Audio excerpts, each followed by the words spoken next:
Like deep, intense exhale. It's like 5:30 in the morning in the UK. I don't get much sleep as it is. And here I am making another Jaclyn Hill video, but I'd much rather just get it out of the way so I don't have to speak about Jaclyn Hill again. So without further ado, sorry you're not going to get a fancy intro. I just want to whack it out and go about my business, okay? Without further ado, here's the intro.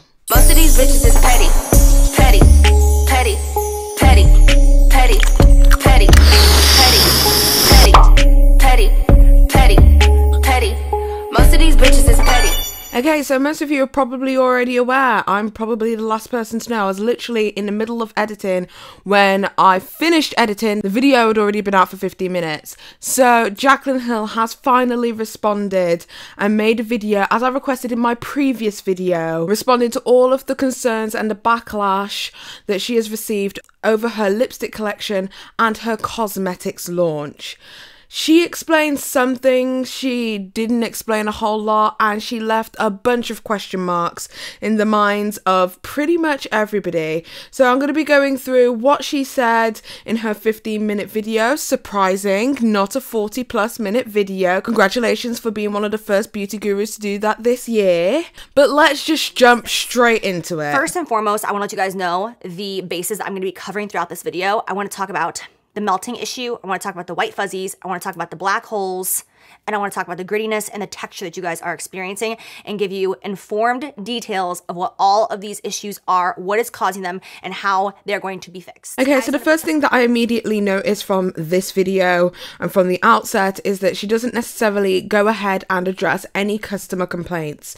So the people who have complained about getting a ripped lip, the people who've had allergic reactions, the people who have complained about various different things, she hasn't taken those complaints on head on or even apologize for these people suffering for any reason. She just wants to talk about the manufacturing issues, which in turn removes herself from having to take any accountability for what has actually happened. So number one, let's start with the expired accusation. My lipsticks did not go into mass production until the same month that I actually launched my brand. It was only a couple weeks prior to my launch that we started actual mass production. Although I had been so in depth with my formulation, my colors, and approving all of that, mass production did not go into production until right before my launch because we wanted them to be fresh. We didn't want them to sit on shelves. And because my brand has been pushed back so many times, I actually already went through the same situation with a different lab several years ago.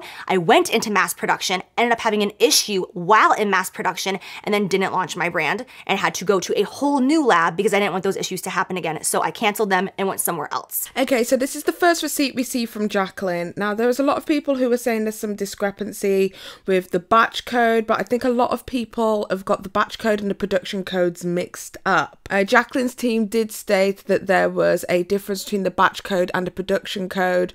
I don't know how true this is. I don't work in manufacturing or whatever. Make of that what you will. There was discrepancies in the batch code and what was actually printed on the bottom of the lipstick. Make of that what you will. Second of all, my lipsticks are not moldy. They are not hazardous. They are not contaminated. They're not unsafe for you in any way, shape, or form.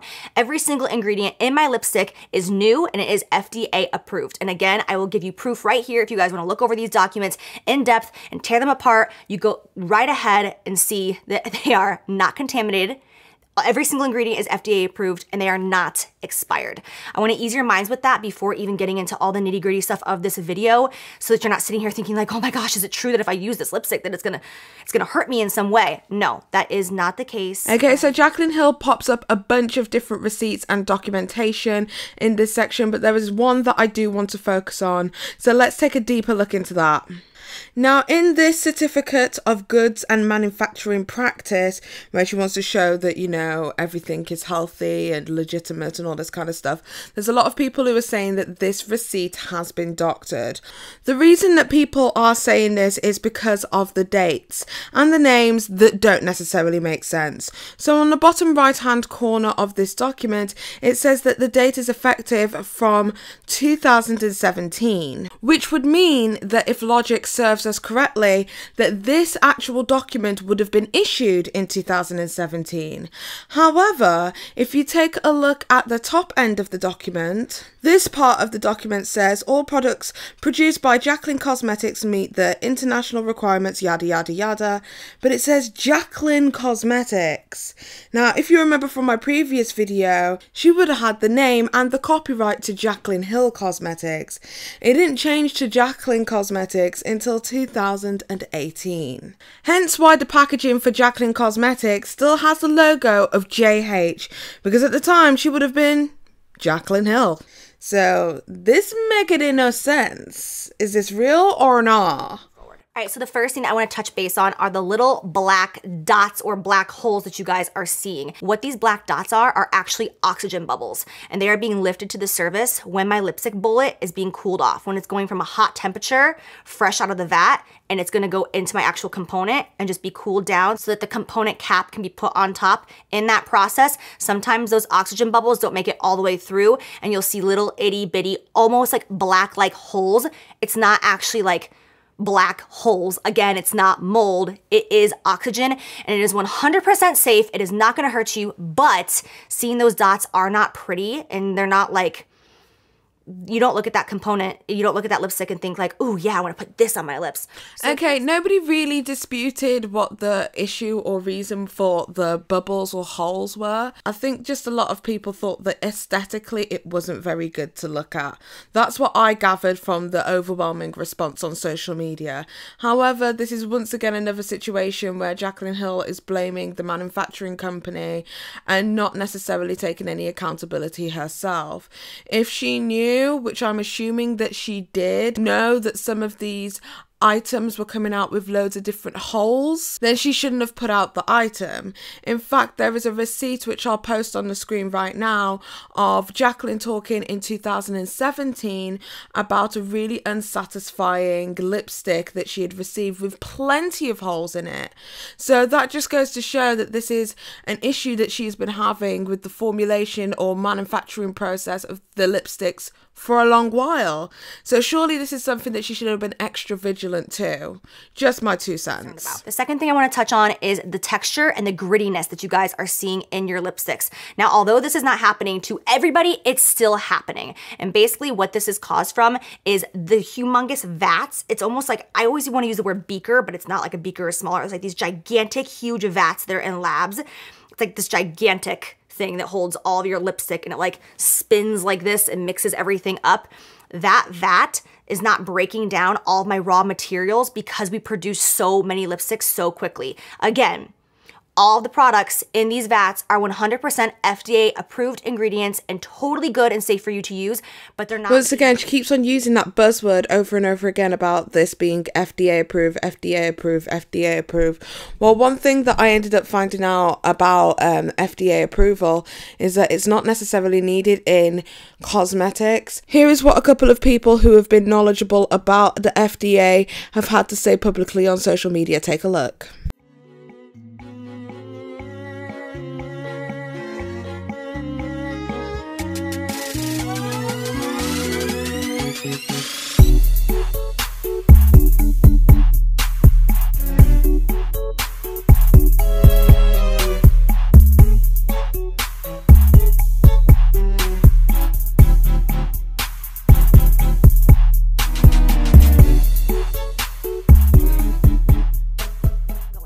Next, let's talk about the white fuzzies. This is the thing that gets me going. So when I first heard the definition and the reason for these white fuzzies on some of these lipsticks, I 100% did not believe it. I got very upset and I was like, why are you lying to me? Why are you trying to treat me like I'm an idiot? This is ridiculous. Like, I need a better explanation. But after thorough investigation, we know what the actual issue is. And I know that a lot of you guys are gonna have a hard time believing this because I did as well. This is the truth. Because my lipstick component is a silver, shiny, almost metal-like material, my lab, instead of using a standard glove that they would use in the lab, they decided to use white cotton gloves. They're like fluffy white gloves because they didn't want the standard gloves to put any smears on this component, to in any way have any sort of prints on it. So they wanted to do a white fluffy glove. First, when I heard this, I thought, but wait, how are a couple people wearing white fluffy gloves gonna put this many fluffy white little fuzzies all over my product. That doesn't make sense, right? Well, then once I started seeing videos and I started seeing proof, and then my team actually did our own investigation, it actually made a lot more sense in my mind, and I'll tell you guys exactly what that is. We have several people, up to 20 people, working on my lipsticks on the line every single day as they are being produced, and every single one of those people are wearing white gloves. When I tell you guys how many times a day they have to change gloves and put on new ones, it's crazy. Every time they need to take a call, they have to step off the floor, off the line, out of the production area, they have to take off their gloves, and they have to get brand new ones when they walk back in. They have to take off their hair nets, they have to take off their beard nets, they have to replace everything once they come back in. They don't get to walk out, go to the bathroom, put on the same gloves, and come back in. So when you think about 15, 20 people working on a line, all replacing their gloves every 30 minutes, 45 minutes, hour, hour and a half, it's a lot of brand new, freshly white gloves coming in to that region that is spreading lint all over the product. Not acceptable at all. And the second we saw this, we changed to different gloves that will not be giving you this issue whatsoever. Okay, so a lot of people were like really concerned that she was sticking to the whole white fluffy glove situation with the lint. Now, I did show you that in the previous video that it is actually used as part of the manufacturing process within the laboratory, as part of the finishing process.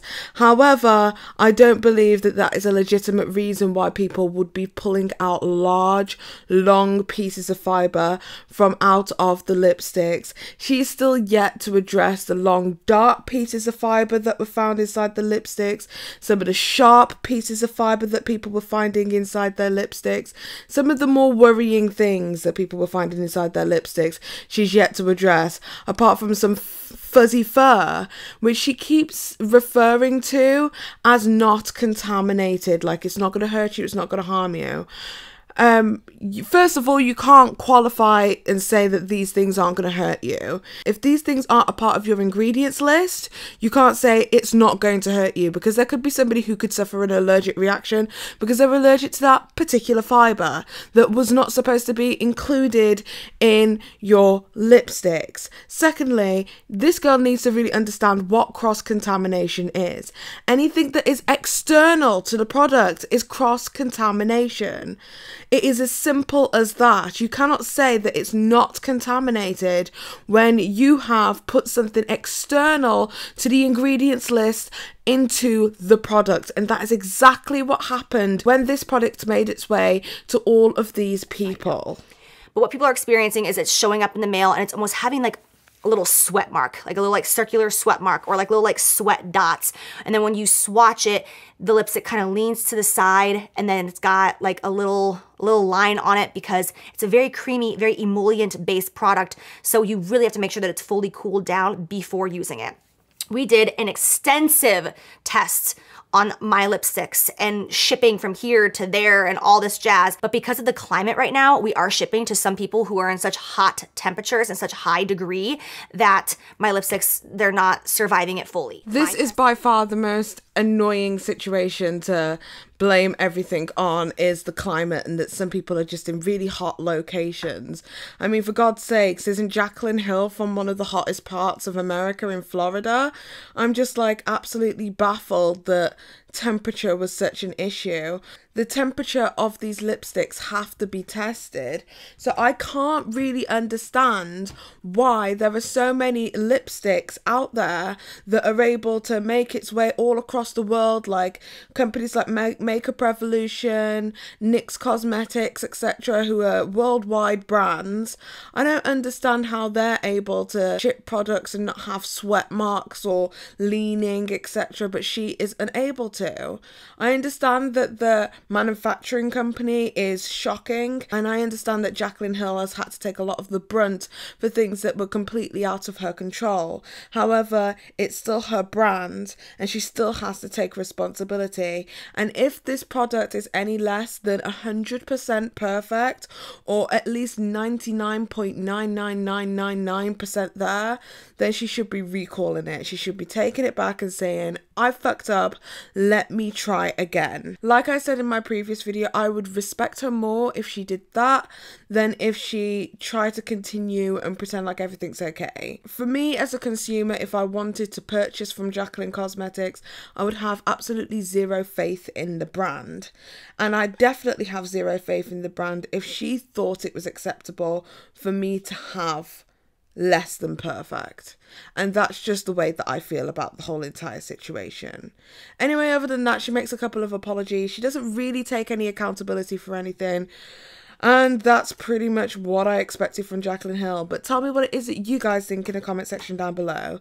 If you like this video, don't forget to give it a thumbs up. If you like it, if you don't, I don't give a shit anyway. Don't forget to subscribe and hit that notification with the bell so that you guys get a notification every single time that Petty Paige posts new content. I'm really sorry this video couldn't be more in depth. I'm really, really sorry that I am super duper tired, but I have to go right now. But I love you guys so much. Thank you guys for tuning in to yet another Petty Paige video. And don't forget, we've got the Trisha Paytas video coming up very soon. But as per always, don't take my opinion for it. And don't forget to form your own. Because I'm just petty. Peace out. Petty, petty.